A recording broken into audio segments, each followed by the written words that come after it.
హనుమంతుడికి ఒక కొడుకు ఉన్నాడనే విషయం మీలో ఎవరికైనా తెలుసా? రామరావణి యుద్ధం ముగిసిన తర్వాత లంకా దహన సమయంలో హనుమంతుడు సముద్రంలోకి దూకి తన తోకలోని అగ్నిని ఆర్పడానికి సముద్ర జలంలో స్నానం చేశాడు. అయితే అదే సమయంలో ఆయన చెమట చుక్క ఒక పెద్ద మకరము అంటే చేప నోట్లో పడింది. ఆ చేప గర్భం ధరించి కొద్ది కాలానికి ఒక బాలుడు పుట్టాడు. అతడే మకరధ్వజుడు. అయితే ఆ సముద్ర తీరంలో నివసించే మకరరాజు అనే ఒక రాజు ఆ బాలుని కనుగొని దత్తత తీసుకున్నాడు. బాలుడు పెరిగే కొద్దీ అపారమైన శౌర్యం బలాన్ని ప్రదర్శించాడు. ఆ తర్వాత కాలంలో ఆయన పాతాళలోక రాజు మాయాసురుడికి వద్ద సైన్యాధిపతిగా నియమింపబడ్డాడు. ఒకసారి హనుమంతుడు రాముని ఆజ్ఞతో పాతాళలోకానికి వెళ్ళినప్పుడు అక్కడ ప్రవేశ ద్వారం వద్ద ఒక బలవంతమైన యువకుడు ఆయనను అడ్డుపడ్డాడు. ఆ యువకుడు ఎవరో కాదు, మకరధ్వజుడు.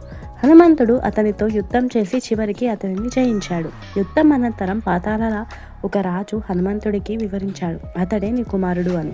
ఆ విషయాన్ని విన్న హనుమంతుడు ఆశ్చర్యపోయి ఆనందంతో తన కుమారుడిని ఆశీర్వదించాడు. తర్వాత అతన్ని పాతాళలోక సంరక్షకుడిగా నియమించి తిరిగి రాముడి వద్దకు వచ్చాడు. ఈ స్టోరీ ఇంట్రెస్టింగ్గా అనిపించి మొదటిసారి విని ఉంటే ఈ వీడియోని లైక్ చేసి మన ఛానల్ని సబ్స్క్రైబ్ చేసుకోండి. అలాగే మీకు హనుమాన్ అంటే ఇష్టం ఉంటే జై శ్రీరామ్ అని కామెంట్ చేయండి.